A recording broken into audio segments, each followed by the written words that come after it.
Hello, everybody. Ella J here for a Wrestling Gal, and today I am joined by reality television royalty, somebody I've been watching since I was literally 10 years old, Dan. He is also a big professional wrestling fan. I've seen your takes on there with the likes of Joe Hendry, Roman Reigns. I am joined by Dan Gheesling. How are you today? Hey, I'm super excited to be here today, and thank you so much for inviting me on. I am so excited because again, I love reality television, but I also love professional wrestling. So it's very rare I get to have those crossovers. So when There I is a see lot of you, natural crossover between the two, but there is. So when I see you every Tuesday talking about Joe Hendry, I'm like, Dan. And then I had to go back. And it's funny though, because how you got back into it with the Traitors and Peacock, which we'll get into. But at the time of recording this, it is 2 days removed from SummerSlam. I was there, you were caught up. What are your thoughts coming out of SummerSlam? Before obviously Roman Reigns, your guy is back. What are your overall thoughts on yeah, SummerSlam? I was like a coin flip away from going to it. So I was in Ah, Cleveland the weekend before, and I wanted to take my sons with me because I'm like, there's no way Roman Reigns not coming back, and I'm like, to be there would be like yeah. pretty amazing, but I didn't end up going. But I watched it. So I had a family birthday party Saturday. It was like from 3 to like 11. So I'm like, Yeah. I went to the party, and for the most part, I put my phone away because I'm like, in no way am I going to be spoiled. Like, no Instagram, like random pop up. So I watched it Sunday night, like starting at like 9 o'clock. And I was just like, I couldn't, every match like elevated the expectation and delivered with the exception of one. And I don't want to focus on the one that didn't because I feel like the hype was so big, but I really enjoyed it. Everything from, the first match with Rhea, everything had a twist. And this is what I try to explain to people when, like, Dan, did you watch this show, or do you watch this, or you watch Big Brother, or do you watch? I'm like, the only television I watch is WWE because it allows me to do two things. One, I can watch it and literally turn my brain off, and I'm not worried about anything real life, or like Yeah. nothing's going to sneak in. And the second thing is like, I watch WWE when I'm either doing cardio, or like, that's my rule. It's like, okay, if you're gonna watch this, you have to be on a treadmill, bike, something. But when I'm at the gym watching this, I will always laugh. There's never a time when something happens that I don't laugh. And in SummerSlam, it was when LA Knight smashed Logan with the Prime bottle. I just started laughing. I'm like, it's just great. Bottom line, it's great storytelling and entertainment, and that's why I've really come to enjoy it again in my later years. Yeah, that's the beauty of it. Growing up, obviously you watched it in childhood, as did myself. You fell off for a little bit, but it's that escapism. It's a WWE, especially as a mix. It has that entertainment value. You have characters and storylines that are sometimes are based off of real life, sometimes are over the top. You get a mix of laughter, anger, happiness. There's so many different storylines that it's so unique. It's a mix of sports and entertainment that not really any other shows or sports have. It's that perfect balance. And I'm curious, obviously you fell off for a little bit. We'll talk about that. Yeah. But was there a certain moment or wrestler that got you back into it? I know you watched it because you got free access to Peacock and all Yeah. of that through the Traitors, but what really hooked you back after so many years? Yeah, so like I grew up as a kid watching, and it was Yeah. very different when I was a kid, but it was like good guy, bad guy. This guy is like the IRS, and this is like, like Bret Hart. Like, I loved Bret Hart as a kid, but it was Yes. very like, as a kid, it was like you knew who to root for, you knew what was going on. But I remember, I don't know the exact SummerSlam it was, but there was a SummerSlam. I had my buddy over. It was a big deal back then. Like, growing up, where I grew up, it's like $50 for pay-per-view. I had a friend over, and I was like, this is like, that was like my birthday present. And it was, but anyway, so he came over, and I remember Bret Hart losing to Bob Backlund. And Backlund. like Yeah. Bob Backlund, like, I was fairly young, had this like deranged look on his face, and I just started like bawling. I'm like, I was just so like, but that's what I remember as a kid. And then so I watched up until high school, and then I got, like, more occupied with girls, but also I never got, and people that wrestling fans get mad at me for saying this, I never was into like the beer drinking era. I'm like, when that Mhm. happened, I'm like, I'm out. But I think it was like, I was more involved in high school and stuff. So really, I want to say like the last stuff I watched was like, I never saw any of the WCW crossover, no DX, like pretty much when Bret Hart and Shawn Michaels had their big match. Montreal screw job. No, wait, it was way before Okay. that. Like, they had a really good match before that, and then that was probably it for me. And then, so long story short, to go on the Traitors, which on Peacock. They gave me free access to Peacock, and it was like December. and Royal Rumble is on. I'm like, oh, I love the Royal Rumble as a kid. Let me see. And I just watched it. I'm like, okay, like it's pretty cool. And then what really hooked me, and I mean, it's just great business. On TikTok, I start to get fed like, oh, here's what the Undertaker did. Here's what Bret Hart. I didn't know what the screw job was until TikTok. So I was Wow. getting slow dripped all these things. Who's CM Punk? What did Stone Cold do? Rock, like all this stuff I never saw. I got like drip fed over 6 months. And then really I think what hooked me is I made it a point to watch WrestleMania 39.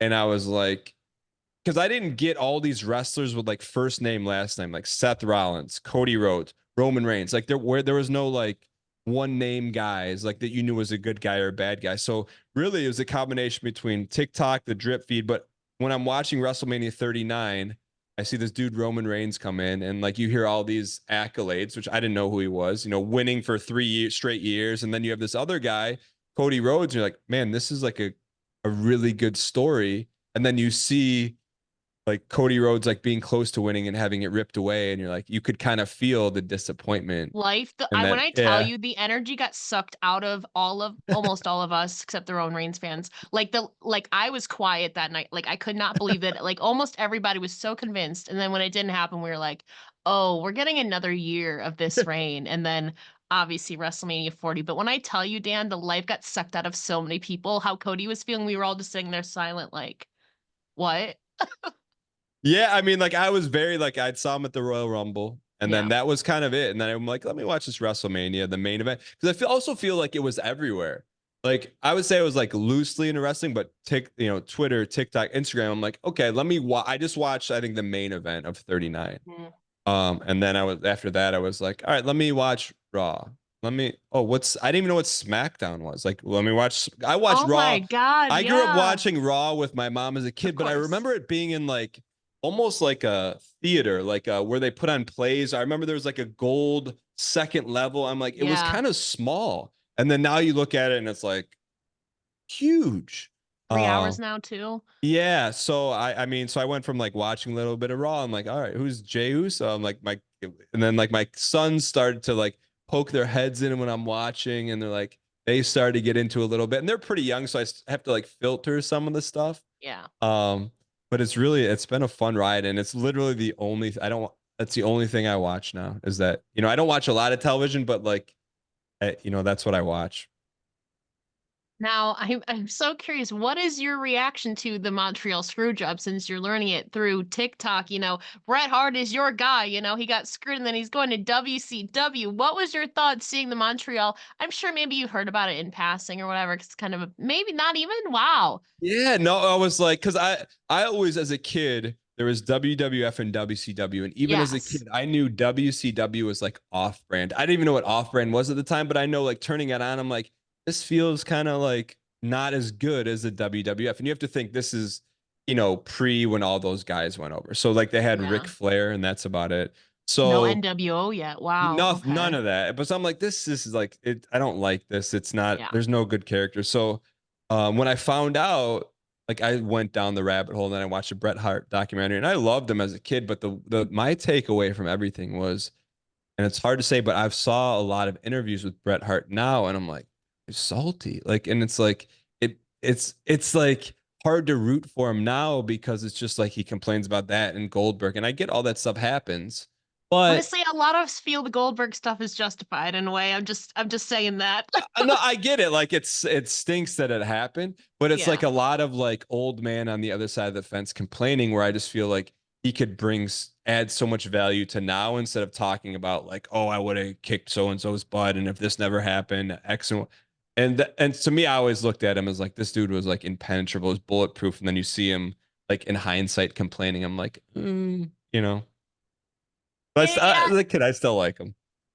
It's funny though because Shawn Michaels is my favorite wrestler of all time, and I was like, I think I was. I'm aging myself younger wise. I was only 3 weeks old when the Montreal Screwjob happened, so I didn't know about it. I found wrestling again probably about the same age as you. I was in elementary, middle school, so I had to go back and catch up on a lot of all that stuff. Well, like So the big thing for me too was like CM Punk, I'm like, I didn't get it. Like everyone likes this Mhm. guy, and you know what I had taken from his, he like breaks the fourth wall. But that's where I am. Like that was the match of WrestleMania. I'm like, okay, I'm on board for this like escalating feud of like him versus McIntyre, Yeah. and that was the one to me that I was most looking forward to. And I'm like, okay, I can't.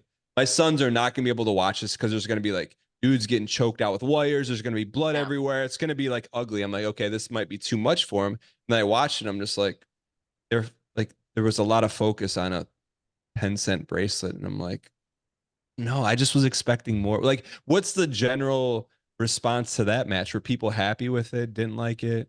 I think a lot of people were in it, for the drama. It's CM Punk's also, again, you weren't there for it, but it was CM Punk's first singles televised match in WWE in over 10 years. So it'd been a while. They'd also dragged this out because Punk was injured and he couldn't wrestle. So there'd been so much drama, drama, drama. And Drew McIntyre was amazing, leading up to it. They Yeah, had no, I like him a lot. Yeah. amazing.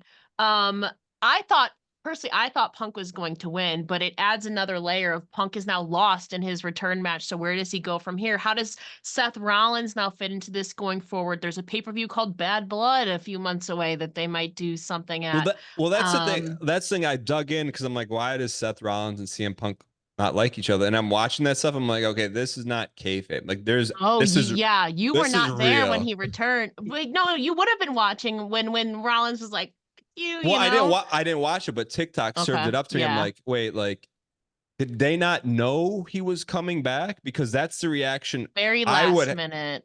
But did Seth Rollins not? Did he not know, or they told him? I heard they found out very like right before their match, before they went out. So it was very so part of it is real.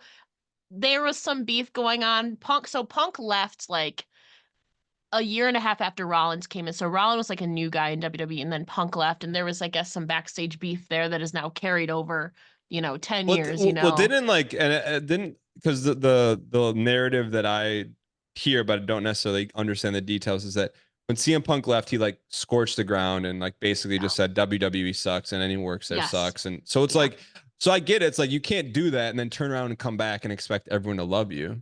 And then my take on him was like, okay, keep saying he's the best in the world, which in my opinion, like that is like a Bret Hart knockoff line. And then he comes in and I'm like, I'm watching this match. I'm like, I know he's older, which I can relate Yeah. to, but I'm like, he didn't do anything.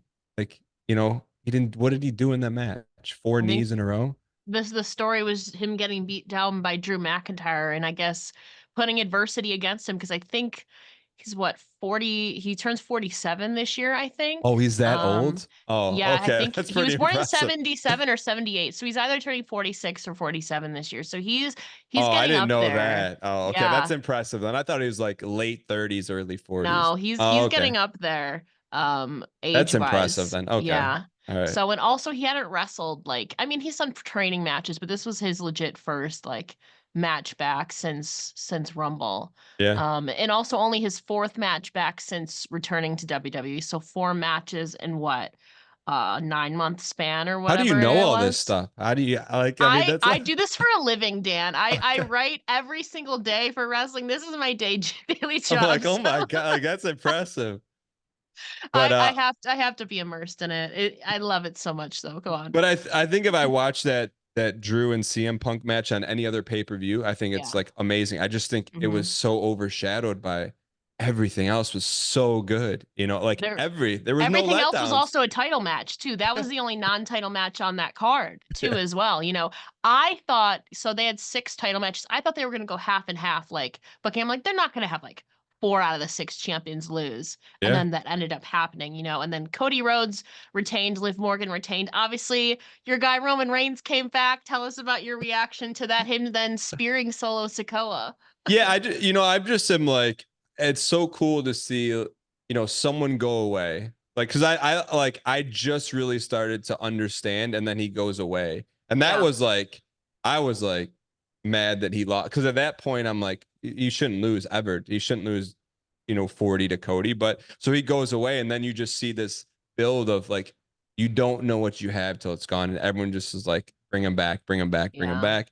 And I just the way he was brought back, I'm like, okay, there's infinite storylines. Like you don't know what's gonna happen. Where you're like, okay, eventually this Cody fake bloodline thing's gonna come to an end, and like are running out of steam there. So I think just to have the thing that I think I appreciate about Roman Reigns, and I don't, I hope this is accurate, is that I feel like this is the only thing he wants to do.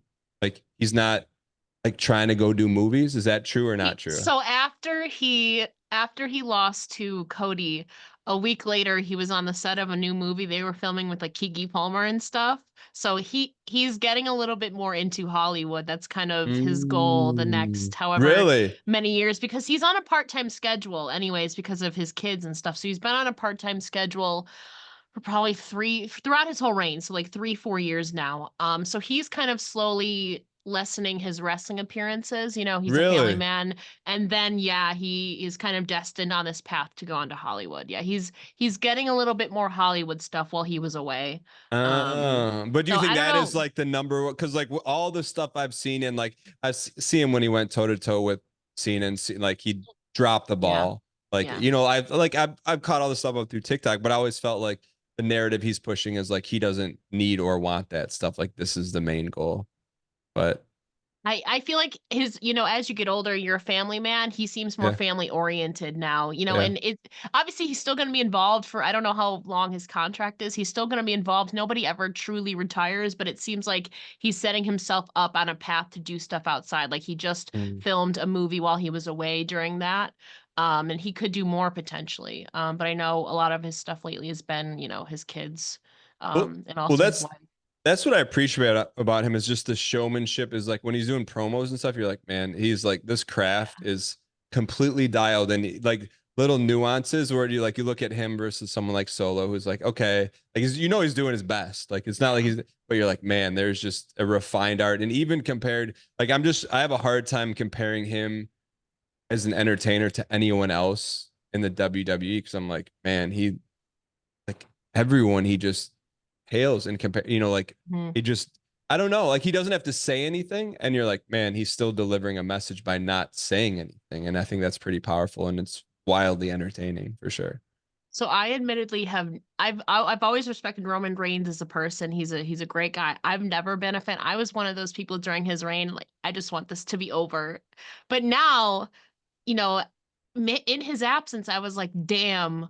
I was like, you could feel it a little bit, and I was rooting because for me, Solo and Cody, the story's there, but it didn't feel like a true SummerSlam main event to me unless Roman returned, and then he did, and then you had that big impact at the end. Cody just staring him down, like, did you just help me?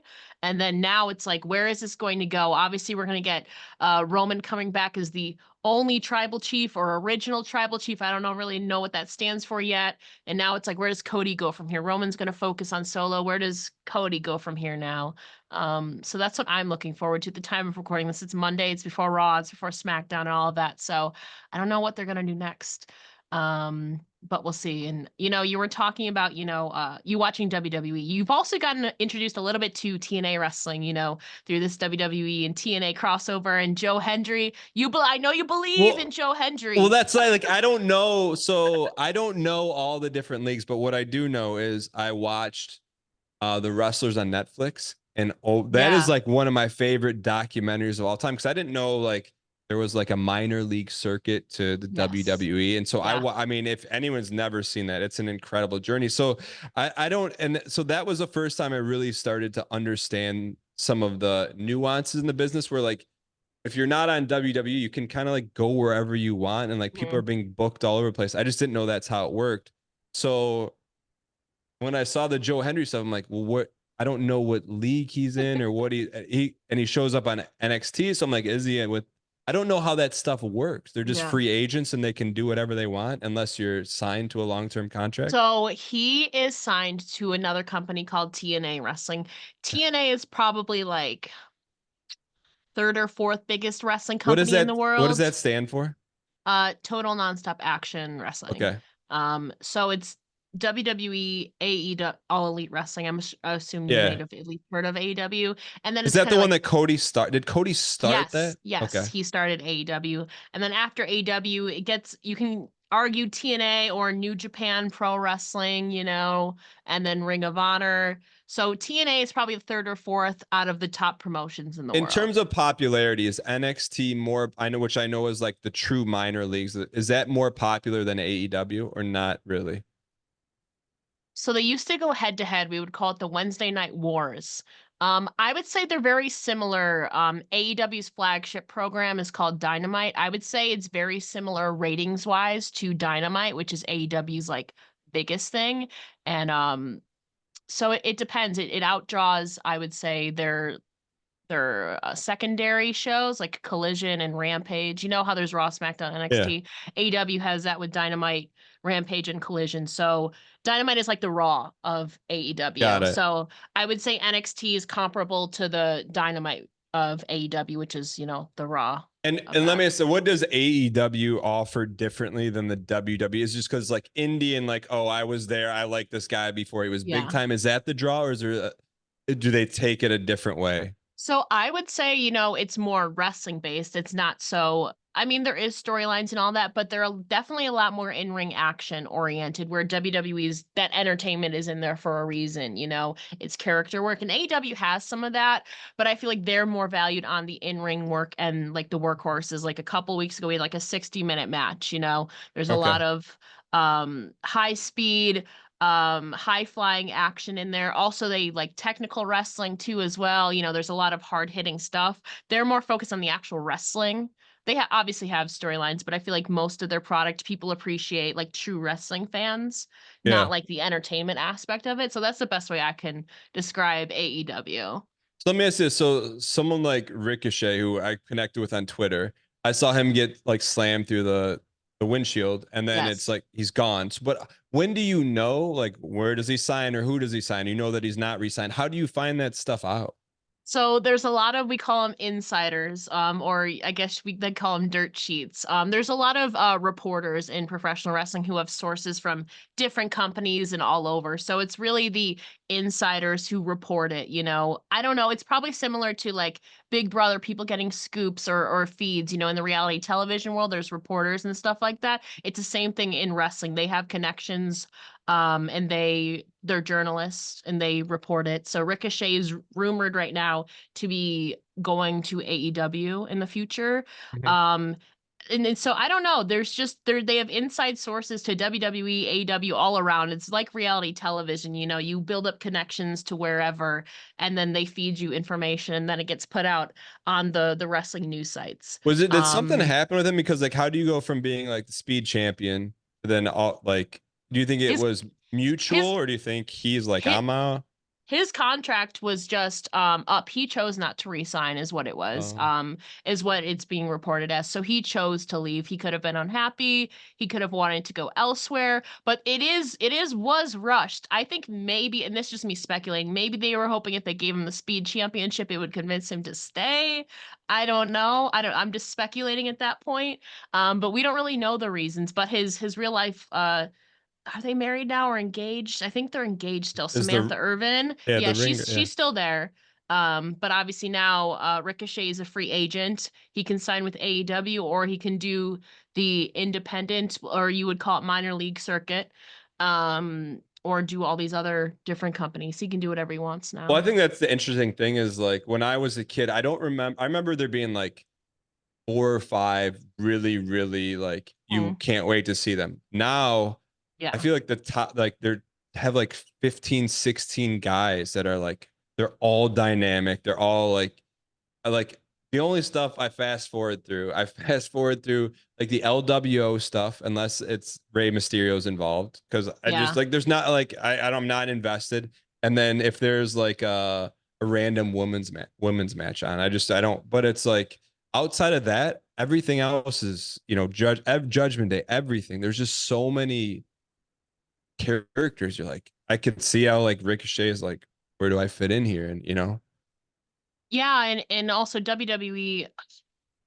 So in AEW, he fits the style a lot better because there's very a lot of high flyers and stuff like that. So that's why yeah. people are assuming or rumoring that he's going to go over there because he fits in well there style wise. He's very flashy, It's Yeah.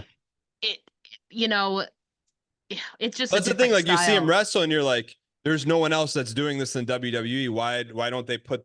And I get it. Like you can be like heavy wrestling and maybe need to work on, but like, can't you just like slide him into the Judgment Day or somewhere or something, you know, like figure something out. He was so exciting to watch. You know, he had a couple, he was a 1 or 2 time Intercontinental Champion, NXT North American Champion, Speed Champion, obviously, but nothing really like, honestly, his biggest match might have been the Logan Paul SummerSlam last year. I think that's arguably, he did challenge Brock Lesnar a couple years ago, but he lost. So I would say maybe his biggest match might have been the Logan Paul one last year. Well, that's what I didn't even watch wrestling back then. I was bummed because I'm from Michigan. That's in Detroit. But I remember not even watching wrestling, not even getting in the algorithm. But I remember seeing that move like probably 10 times, you know, like, and I wasn't even watching wrestling back then. So I know that was a huge thing. But anyways, yeah, I just think there's so many characters that it, you know, is wild. When is Jimmy Uso coming back? Like, I think good question. Yeah. Who? Well, here's my question too, because I don't have this. I get a chance to ask you stuff. Is so Raw and SmackDown. Like I was, as a kid, like I heard about SmackDown, but was that always treated as kind of like the little brother? But now are they equal? Like I feel like both are equally good. So Raw has always been the flagship show in WWE, but there has been some years like 2016, like was the first WWE draft in like a while. So after that, you know, you had like Cena on there, Orton, you had Bray Wyatt, Dean Ambrose was on there, Dolph Ziggler. After like the 2016 draft, people were like, SmackDown is the show to go. But then after, you know, all the brand changes and superstar shakeups, people are like, yeah, Raw's the flagship. People enjoy SmackDown, but I think overall people always know Raw is the A show and SmackDown is the B show. That's like the general. If you ask a wrestling fan, they know that. In general, yeah, but some years like SmackDown is better than Raw booking wise or superstar wise, so it kind of changes. Why do they put like Cody and Roman on SmackDown? Is it like to get more people to watch on Fridays? Is that? Probably, but also because they have those stories together, you know, people are intertwined with history and you need a number of certain top stars to be able to draw. So like honestly, Raw is really stacked with top stars right now. Like a Seth is on there, CM Punk, Drew, Gunther, Damian, like there's a lot of top stars on Raw.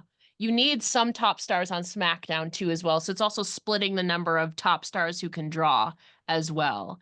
Do they ever? Because like I look at like the Raw championship and I'm like, that's not the real championship. Is that how people look at it? So when it was first reintroduced last year, the WWE World Heavyweight Championship, it was revived again. Roman had technically 2 titles, but they were fused into one. I don't know if you're aware of that. He had the Universal Championship. He had like a black and a blue one.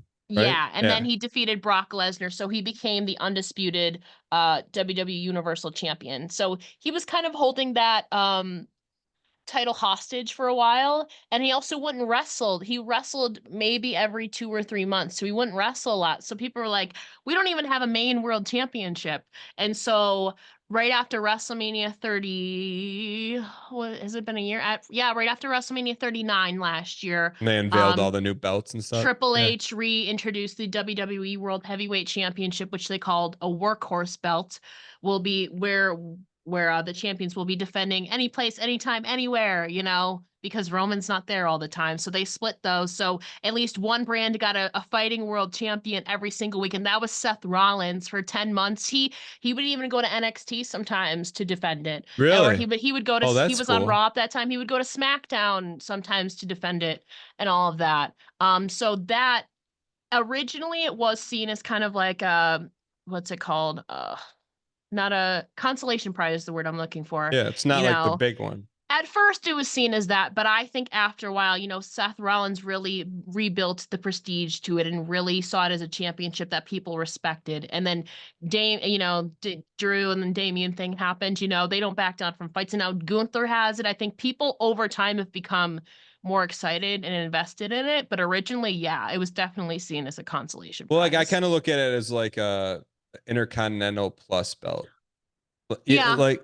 But my thing is like, will there ever be a fight where it's the best belt against a heavyweight belt for all of them? No, because they're not going to want to split them. They just did so much work of, they to split unified them. it and then they reintroduced this other title a year later. I think we'll just have these two sets of belts for another couple of years because they've unified titles, they've ununified them. Like the tag titles were unified and then they broke them up at WrestleMania this year. They've just been doing so many things. So I think for another couple years we'll have these two belts, and if they want to unify stuff again, who knows? But is it generally accepted that yes, okay, that one's been elevated, but it's still not as good as the Universal? Generally, I would say it depends who you ask. Generally, yes, I think the one that Cody's holding, people see as more prestigious. And there's still a little bit of us that are like, it's kind of like a consolation thing, but it's gotten a lot better. It's definitely not, it's gone up a little bit, Yeah, I people got it. respect it more, if that makes sense. Got it. No, I I don't understand. think it's ever going to be on like the full length because Roman's reign was so historic and all of that with that title. Now Cody's got it. But I think it's gotten better, and you have so many top guys like a Seth Rollins who held it, Drew McIntyre, that crazy cash in, you've had some moments in there, and now Gunther, the ring general, who's holding it. I think it's gotten a lot better. The prestige has been kind of added to it gradually, I was so if that glad he makes won, by sense. the way. He kind of reminds me of like an old school WWE villain where there's not a lot of flash, but you're just like he has a Yeah. presence and you're like, man, like you love a good bad guy. And I feel like he's a Mhm. really, really good bad guy.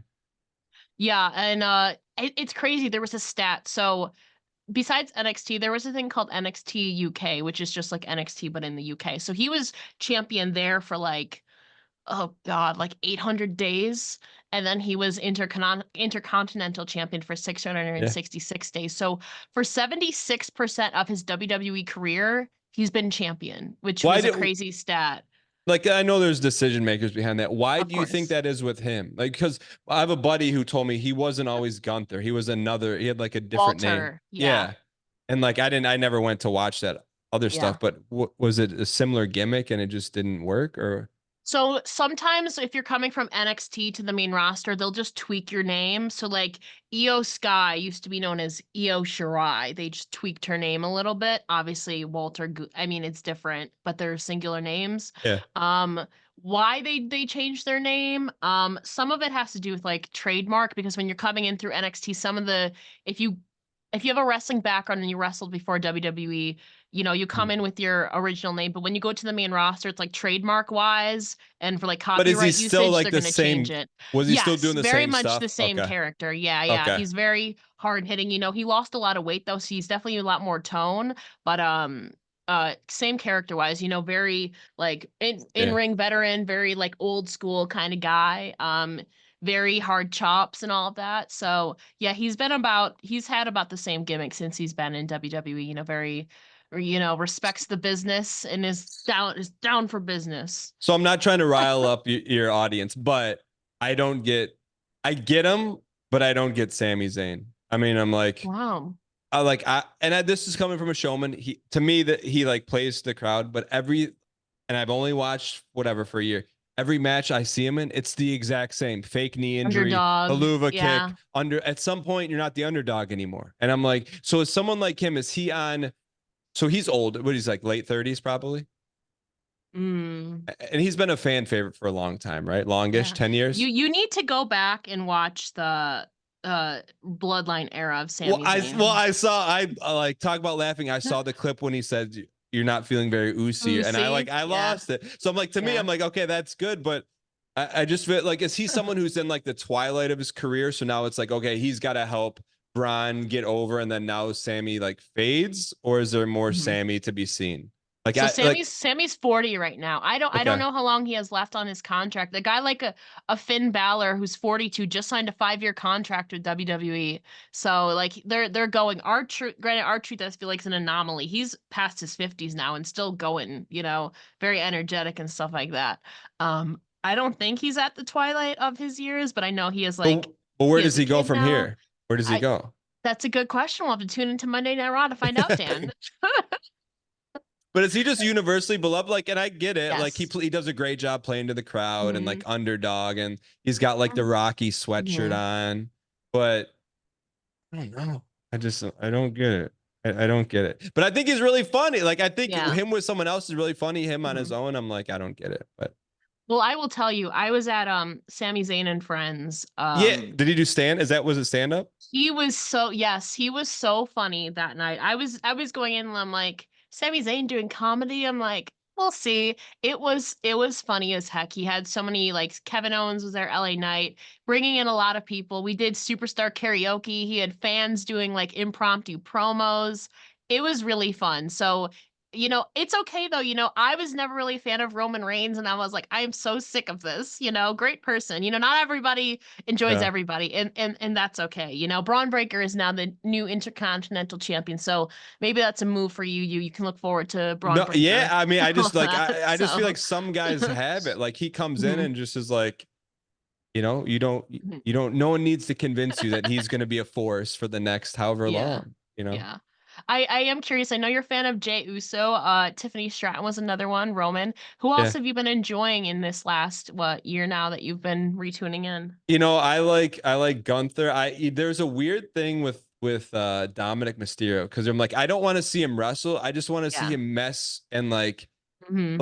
I've never seen anyone like when he opens up his mouth and gets booed. I'm like that's the I love funniest thing in the Dominic. world. And Yeah. it's like the fact that here's this guy who, I've saw the TikTok clips of him being in the ring as like a little kid over a custody match. I'm like, here's this guy who like figured out a way to be hated. And I think I've seen him Mhm. wrestle like twice. But I like, Jey Uso. I'm trying to think who else is Braun Breaker, Gunther. I'm a fan of the Miz, but I don't get to see it. Like I didn't get to see his come up. I don't get to see it, him do too much anymore. So like I feel like I His missed out on his run. transformation is incredible. Highly. He again, okay, so he's like kind of an underrated, like John Cena and who else? A couple of other Hall of Famers have called him like an unsung hero because he doesn't get the credit that he deserves. Like if you've seen him come, I mean, he came up on reality television when he Yeah, came in, the locker room hated him. Like they hated him. He was banned from using the locker room at one point. So I think he had to get changed in like a janitor's closet or something for a while. And yeah. now look at him now, like well respected, legend, the most intercontinental championship reigns.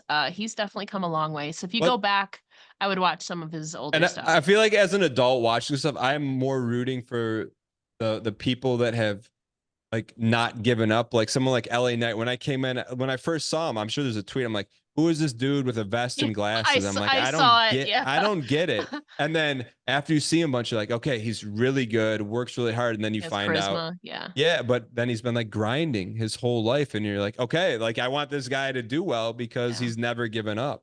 Even though I was there when I took my son to SmackDown when he swallowed the gum. We were April. like I ready. Yeah, I saw that. How was that? That was probably your first wrestling event in how long? Like at least 20, 25 years, maybe Yeah, 30. I don't know. I'd only been to one and I didn't know what it was called then. I know now it's like a Okay. dark event or like whatever, like where it's Live not tough. event, like a Yeah, house show. Yeah, yeah. yeah. So I went to one when I was a little kid and that was it. But long story short, like I'd bought tickets and then on the drive down to Detroit, I'm like, let me just see if we can get better tickets. And like 2 second row seats like popped up for like a fraction of the cost that I bought Yeah, you mine for. wait I'm till like, the day of or the day before, they go down a lot, Dan. but it was like you couldn't ask for. I mean, there were great matches. My son really likes Jey Uso, so like Jey Uso was there, and then that was the first one post WrestleMania. So there's a lot of stuff going on with like Paul Heyman and the Bloodline, and it Mhm. was. But I think the coolest thing for me as a dad was because I didn't really like Cody, but at the end of that, like the show's over. I don't think he wrestled on the show. I don't think he did, but he did after. And then he spent like 90 minutes just walking around taking pictures of little kids, signing like after like shows everything's done, there's nothing left, and he just stayed there. And I'm like, all right, like I like him now. Yeah. Cody's a great dude. I met him years ago in between when he left WWE and returned. He was all around the world. He's one of the nicest people, ever. He lives the gimmick. He is that nice in real life. So I'm so glad that you got to experience that your first like Yeah. televised event. It's a little bit different. I honestly though prefer the house shows because they don't have to be in character the whole time. They're just more fun, They don't have to play up to camera. The heels can break character and have those moments with some of the fans too. Um it's been a hot minute since I've been to a house show. But you know, you mentioned your favorites. You know, I know you're not in tune with a lot of outside WWE companies, but you are a fan of Joe Hendry since you've Yeah. seen him cross over. Tell us why you believe in Joe Hendry, Dan. To me, anything that makes a show, I mean, here's this guy, and it's like whatever it takes, right? Like you have all these people trying to do it, and then you think you've seen everything, and then you haven't. It's like, how can this dude make this song, have this picture, and it's like it's work, like it's beyond wrestling. And to me, it's like, okay, it's a matter of time. He's gonna show up somewhere. How does he fit in to the bigger picture? And but my thing is, now being more interested in like the backstory and background stuff, are people going to, how are they going to treat him? Are they going to treat him like a meme? Like other wrestlers, are they going to treat him like a meme? Because eventually that's gonna, like, you have to do something other than have the song, right? Or not necessarily. I don't know. I mean, he's gone so viral. Like that's also another reason why he is being brought in regularly for WWE, even though he's contracted to TNA, is because he goes so viral and people love him and his character arc. He's legit topped the charts in the UK Yeah. with that song. So it's because people love him so much, and he adds that value to it. That's why he is repeatedly there now week after week. In this, as we call it, a forbidden door crossover. What's that? Like where you're So not supposed to go between those companies? yeah, so it's called, I don't know how to explain it. So it's called the Forbidden Door because for a while, you know, companies would be like, you don't want to mention another company on television. You don't want to interact, even if they're alumni. You want to stick to this product. You don't want to promote your competition. But in the last couple of years, companies have gotten looser and they're now working with each other with partnerships. So like AEW has worked with like New Japan, which is like the biggest company in Japan. They've also worked with TNA, where Joe Hendry is currently at. You know, now WWE, who used to work with literally nobody, is now working with TNA in this partnership, and you're seeing TNA talent on WWE, you're seeing WWE talent on TNA. So yeah, it's been really exciting the last couple years. I have a question for you, as someone Okay. who I only knew Triple H as Hunter Hearst Helmsley. Like that's when I saw him. That's about when I started to check Yeah. out. So then he goes from that to like this badass and like Hmm. doing all this like lewd stuff to now like the head of WWE. Yes. How does he go from like DX stuff to refined, like really like not joking around very, like, is that an act? Is he really Called like it's called being married to Stephanie McMahon. but like, is he really the DX guy? Because like at some point, like I know he was like the. I mean, I watched the documentaries. He was like the sober one, never drank, but Yeah. he's like. So is he really like tight suit jacket guy, or is he really DX guy? Because that seemed like I think it's part of it is too the demographic of WWE has changed because during the Attitude Era, you know, they were TV-14, they were a lot more lewd and yeah, crude. And then even through the Ruthless Aggression Era, which is the one right after Attitude Era from like 2002 to 2008, they still did a lot of crude stuff on there, like, you know, yeah. the Diva Searches, bikini bra and panties matches. But then in 2008, they went PG. So through there, you know, DX had a little bit of a reunion in 2009, 2010, but it definitely was not as crude as the past. That's because the demographic changed. Their rating changed. As a dad, like, that's important to me, Yeah. but with Raw moving to Netflix, is that going out the window, or we don't So know? Triple H has said, um, we don't know the extent of it, but they have more leeway to like do a little bit of cussing, as if like on SmackDown, if you watch it, they cuss, Yeah, it like goes even if the blacks crowd is out. Yeah. chanting like holy shit, it goes black. They don't have to do that on Netflix. So they can occasionally swear. We don't know if they're going to go TV-14 direction or like PG-13 again, or if it's going to be PG. We don't know, but we do know they're going to have a little bit more leash when it comes to like swearing in language for Raw. Got it. But again, that's kind of TBD. We're still 4 months out from that. I'm sure we'll find out more. I've another random like catch me up question. When Okay. did they move away from like $50 a pay-per-view? I know they're the WWE network and then they merged or whatever with Peacock. When did they stop? When they started WWE like streaming, did they get away from the $50 pay-per-views, or when because I just look at that as like, okay, they got me in because I didn't pay, like how many people are they just pulling in because it's just Mhm. there, as opposed to like, all right, here's 50 or $60 to watch, Survivor Series, which isn't even Survivor Series anymore, right? It's War Game. Did they? Survivor Series War Games, yeah. Um, I think I think a lot of it was when the WWE Network started. I think it was like mid 2010s. Originally, it was just like NXT like pay-per-views would be on WWE Network, and you would still have your regular main roster pay-per-views on pay-per-view where you would pay $50. But slowly they started integrating them into the WWE Network, and then when it switched to Peacock, just everything got moved over to Peacock. So I think it's probably been at least 8 years since we've had a legit WWE like pay $50 pay-per-view. It's been a while. Got it. If my memory is serving me correctly, because I've been watching since '09. If my memory is serving me correctly, it's probably been at least 8 years, 2016-ish. All right, another random catch me up question. I remember watching King of the Ring as a kid, and I hope it's not like with past glasses. I remember the whole tournament taking place there. Yeah. Okay, so it used to be like that. It used Yeah, to be like okay. that. That is not the case. This year, and it's not every year. It's like every King of the couple Ring's not years every year? now. No, it's Oh. probably over the last 15 years, it's probably been every 3 to 4 years. So before this year, the last time they had it was 2021. So it's been 3 years. And they did the tournament, quarterfinals and stuff on Raw and SmackDown. And then the finals took place at the King and Queen of the Ring pay-per-view this year with Randy and Gunther. And then Lyra and Nia. So it's changed.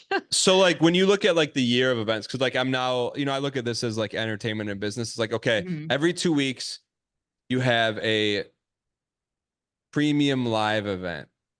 And then you have the big three, right? So it's SummerSlam, WrestleMania, and Royal Rumble. Is there We call another? them Big Four, Royal What's Rumble, or Survivor Series. is that big? Like, is it still like I Yeah, we remember call it the being big Big when I was Four. a kid? Okay. Yeah, we So call them then Big Four. Yeah. the other ones, are those just they like test out new ones and like see what works? Or So is there Elimination Chamber and Money in the Bank is consistent, but the rest, so like half of them are consistent. So the other like 5 or 6, you have a Saudi Arabia show now every year, whether it's Crown Jewel.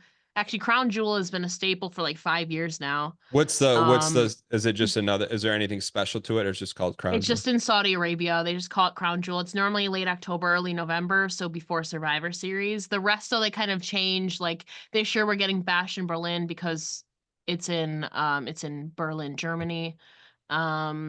Backlash has been a regular one the last couple of years. Originally it was called WrestleMania Backlash, which was really stupid. And then Yeah. they changed it back to the original Backlash, which has been great. The rest though, we've had like last year we had Fastlane and Payback. Um, they sometimes revamp. Like this year we're getting Bad Blood, which they haven't run I think since like '04 or '05. So they've been in between. They've been reviving some old ones. But for the most part, you have like 7 or 8 that are pretty standard every year, and then the maybe 3 or 4 are random revives. Got it. If that makes sense. Yeah. That's so funny. Those are all my catch up questions. I 'Cause I love keep, it. I yeah. love it. I wasn't expecting it. Yeah. um, you know, you're obviously no stranger though to being on television. You've been on Big Brother, The Traitors, The Next Great Starship. Are you open to appearing on WWE television in some capacity, whether it's to Oh, guest host or manager, ring announce or oh, something? you would, I would pay to do that. No, it'd be so fun just to even like, so I have a podcast coming out, like it's in a couple weeks, Mhm. and the topic is bring on reality TV winners, and I'm like, okay, the Oh, only like it's me and someone else, but the only person yeah, like that's produced all this stuff, like I'll have to just show up. I'm like, the only person I want to interview is Get the Miz. Like, can you please just get like any like just yeah, can I get the Miz? yeah. But for me, I'm just such a fan. It's like I would love to be involved Maybe in any that's your way. way in. Well, I was hoping with like when with Peacock, I'm like, hey, can I get tickets to like WrestleMania? They're like, well, we Yeah. don't really have that kind of pull. I'm like, it's Oh, okay. okay. Yeah. But no, I mean, I truly enjoy it. It is when I say it's like as a I stream full time on Twitch. I Yeah. have 3 kids. I'm a husband. Like I don't have a lot of free time, but the free time I do have, like I carve out to watch wrestling. And that's what if you could say, Dan, what you spend your little free time outside of playing with my kids, like this is it. I truly enjoy it. It is it is so much fun. And you know, as a 40-year-old, I never thought I would be back into wrestling, and I never, as a kid, I got it, but it's just great entertainment. So we can get Dan managing the Miz sometime. Make it happen. All Make it right. happen All at right. Peacock at WWE. I would love to see it, honestly. Even if you have no experience, Miz can carry you. Like you just got to be there and look good, Dan, honestly. You have though had some crossover with WWE and your gaming.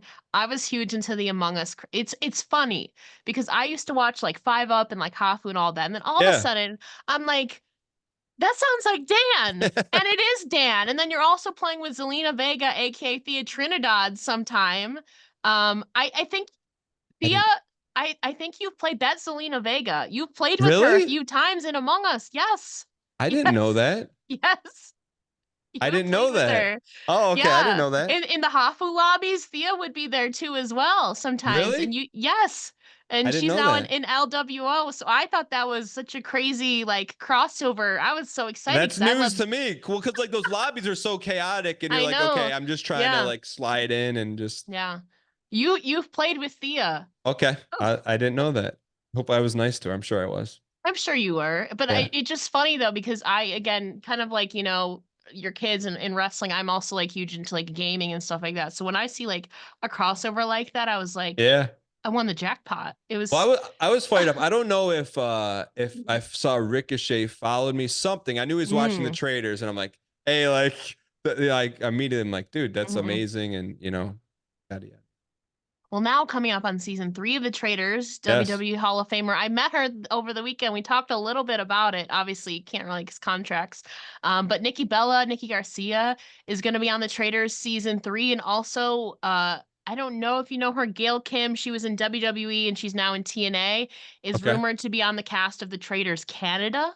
Oh. So and obviously we have like Brittany's in there, Danielle is in there from Big Brother. We got some Survivor people, Tony, Jeremy, Carolyn, Boston Rob. I'm so curious. Obviously you've been on the Traitors, you've been on Big Brother.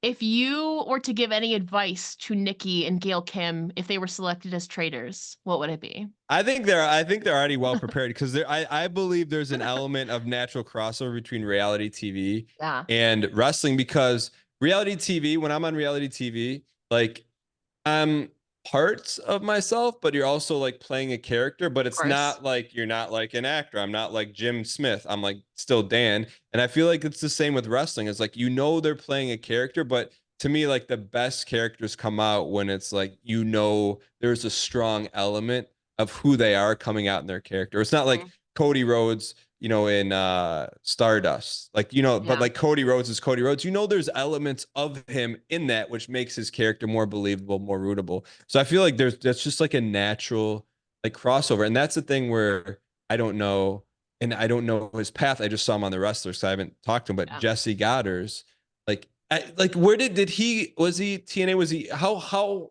high did he get He was it? TNA tag team champion. He had a Okay. storyline with Victoria. Again, I don't know what you've watched. Victoria, former WWE Women's Champion, was Tara in TNA. They had like a love romantic storyline. But so he was in TNA for a couple years, but the last few years he's been in Ohio Valley Wrestling. Yeah, because he was in the And Netflix thing. yeah, Yeah. because he's still there. So I was going to ask. I mean, I know he's invited you to go watch. Have you gotten to see Jesse wrestle I've in the last never. 14 years? No, well, there's Dan! still there's an element of like I've seen him once in how long has it been since 2008? I've seen once in like I've seen him once in 18 Yeah. years, and there's this element of like it's like I Yeah. want to call it kayfabe, but it's kind of like you Yeah. know like we're still kind of you know Yeah.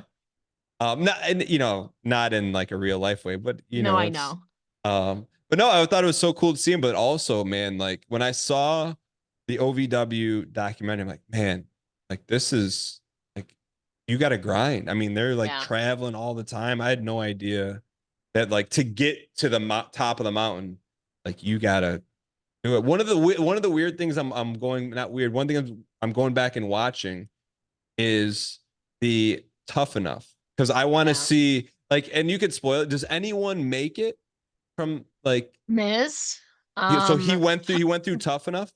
yes, I believe he was a runner up. in his Okay. season. Okay. So that was 2004, 2005. People that you would know. Sonya Deville, who is currently, she just came back from injury. She was on the latest season of Tough, which is 9 years ago now, which is Yeah. crazy. I don't know who you know and who you don't. Mandy Rose was also on that season. She had the second or third longest NXT Women's Championship reign. John Morrison and again, I don't know who you know and don't know. Mm. John Morrison and Melina were on there. So some Let people me, come out and like are even if active. they don't Yeah. win, yeah, Oh, yeah. okay. All right, cool. Yeah, because none of those people that oh no, was John a co-winner? I think John was a co-winner of his season. But Because again, most of the people that I named didn't win, but they made good names for themselves. because I'm almost as equally fascinated as like the behind the scenes stuff. So I like seeing like Mhm. Seth Rollins has a gym, like Cody Yeah, Rhodes has a gym. I'm like, that's yeah. the stuff that to me is like super interesting to see Mm. that stuff's going on and how it works. And like that dude, bobblehead guy, JD McDonough, like, yeah, how like he came out like he was like a grinder and like hooked up Yeah, with, I just love those yeah. stories. I think they're so cool. You need to watch some independent wrestling, Dan. That's I the hard know. thing. It's I like know. you're having your favorite like meal and you're like, well, just go try this new restaurant that's like Mm-hmm. 20 miles away and they don't have Mm-hmm. exactly what you want, but I promise you you're gonna like it. I'm like, oh, I like the restaurant that I'm at right No, now. it's okay. I was like that for a while. I was like that up until 5 years ago too, Dan. But it's fair. You're just getting back into it. Maybe one Yeah. day, just be Yeah. open minded. That's all I I'm will. asking for. I will. I That's all will. I'm asking for. I will. Final questions, kind of merging, your reality television experience and pro wrestling. If you could cast any three pro wrestlers to Ooh. be traitors on the Traitors, which Mm. three do you think would be the most successful, have the potential to be successful, deceiving traitors? I think right away, I just think the natural pick is the Miz because he's been in and out. He gets it. Mm, He's played in both worlds and done very well in both worlds. In terms of deception, I think someone like Dominik Mysterio would make great television. Like just you would look at him walking in and he's got like two t-shirts hanging from his waist mm. and a dirt stash.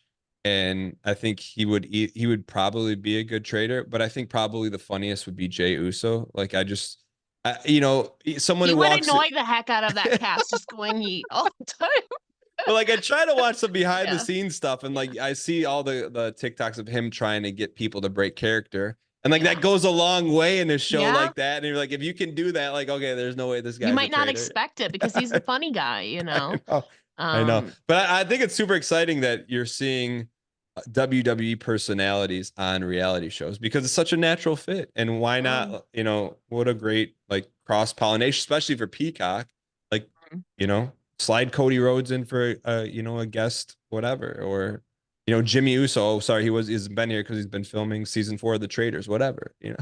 Maybe. I mean, who knows? Honestly, I'm here for anything. I feel like honestly, they haven't announced, like, I know, like Will Kirby, like on your season, that wasn't announced till like after it got started premiering episodes that he was gonna be on it. So they could have some surprise like You know, challenge hosts or anything. So I'm hoping, but then Nikki's gonna be like, ugh, if it's somebody she's worked with in the past.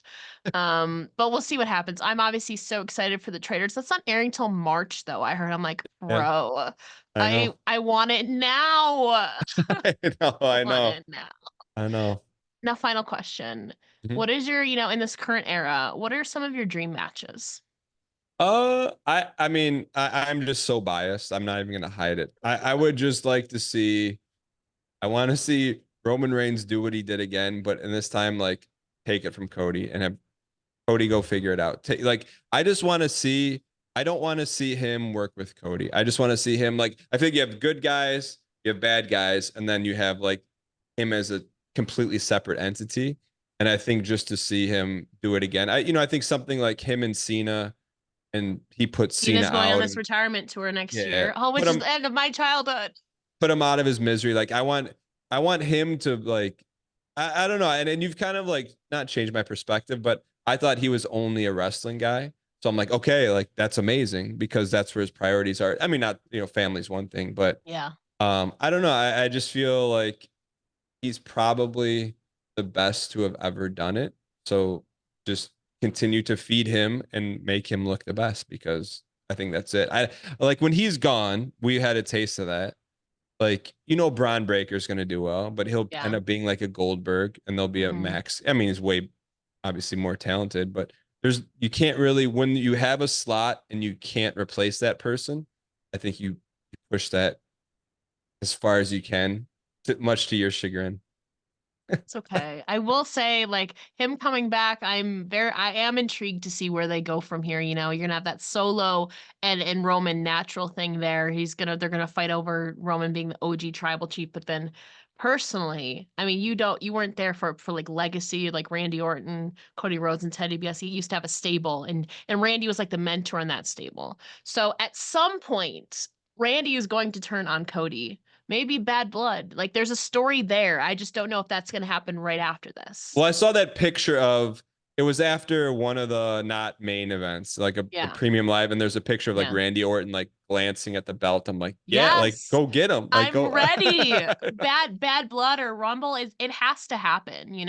Who's going to be Cody's next challenger? Hopefully we'll get some answers this Friday on My last SmackDown. question for you, because I need to Sure. catch up. I have nothing. Okay. I was in. I took a rare trip to Italy with my wife, and we were there, and there's all these people circled around this massive guy. He was filming a movie there, and it wasn't until later that I found out was Bautista, who I only know as the guy from Guardians of the Galaxy. Yeah. What was his? If you were to describe what he was in the WWE to me, like I'm in first grade, what was his shtick? Was he just a muscle guy? Well, his nickname was the Animal. Okay. So coming up, his in early career, he was a part of Evolution, which was Randy Orton, Batista, Triple H, and Ric Flair. So they were, Okay. world champ. Randy and Batista won world champions like within the first 2 years after, Randy won, and then Batista won the 2005 Rumble, and then won the World Heavyweight Championship. So I guess yeah, muscly, strong, the Animal. He's very ferocious and all of that. He can be a dick on television, or they had him in some love storylines occasionally Is too. he a Hall of But Famer? um so yes, but no. He was supposed to get inducted in 2020, then the pandemic happened, and then the 2020 people just got inducted in 2021, but he hasn't gotten inducted yet. Because I don't remember why. And also People, though, yeah. some of the times so that they could have like let him, he's been filming movies at the time of WrestleMania. So part of it too has been the timing of it because he's been elsewhere filming movies Yeah, and but stuff. when he comes back and makes an appearance, it's not the same pop as like when Cena or when Randy Orton. Like people are not going to be as excited. Oh, I think they will. Really? I think they will be, after somebody the heart grows fonder. He technically the last time he wrestled was what against Triple H a couple years ago. People didn't like him that much, even so, but the heart makes you grow fonder, coming I back. guess so. People didn't like CM Punk when he left, and then he came back to WWE with a huge thing. So some of it he hasn't been inducted because of schedule wise, because he's out filming movies. He's this successful movie star. So we don't exactly know when he's going to be inducted. He was supposed to, but then the pandemic happened, so he was never officially Got it. inducted. I got it. So I feel like the best way to describe him is his nickname, the Animal. Okay. So you weren't even there to see the 2005 debacle at the Royal Rumble with I him and saw it Cena on falling over? TikTok. I saw it on Okay. TikTok. Like Okay, any there big you moment I've go. seen on Yeah. TikTok. And then Okay, Vince McMahon at tears his least you've quads. seen Yeah. that. Okay, Yeah, yeah, yeah, yeah. At least you've seen that. It's funny. It's funny being on the other side of this. yeah. That's so fun. But Dan, before we let you go, please let the listeners know where they can find you on social media and where they can follow you on Twitch. Yeah. The number one place to find me is on Twitch. I'm live there Monday through Fridays at 9 a.m. Eastern, twitch.tv/Dan Gheesling. And then on Twitter and Instagram, I'd say I talk the most wrestling stuff on Twitter, but it's usually like a day after or a couple hours after because I don't Mm, necessarily always get to watch live. yeah. But yeah, no, come follow, hang out, and tell me why you like Sami Zayn and why I should like him because I'm glad that he lost. You know what? It's fine. It's not fine though, because people are gonna be like, how does he not like Sami Zayn? I don't know. No, people are, there's some people that people like that I don't like. Well, like Roman Reigns was one. I've never been a Roman Reigns fan. I respect the heck out of the guy, in person. It just drags on for a while. You weren't there for the 2015, 2016, 2017 era when he was kind of shoved down our throats. No, People I, got so I saw it when No. he botched the promo against Cena, and It's like, gosh, I saw that was a all of it. time. Yeah. That was a time, Dan. But that's what I like. I like people that go Yeah. through adversity. It's like everyone Yeah. hates him, but now he never gave up. Everyone loves him. Yeah. Yeah. Except for That's you. Cena's line. Oh, Never give us Cena's oh. thing, Dan. All right, Just sorry. It's okay. Dan, thank you so much for joining me here today. It's been a pleasure. No, thanks for having me, and thanks for catching me up in a lot of questions that you can't really Google and really get the true answers to. If you have any other questions, it'll be $5 per answer. All right. Thank you very much. Just kidding. My DMs are always open. Have a kidding. good one, Ella.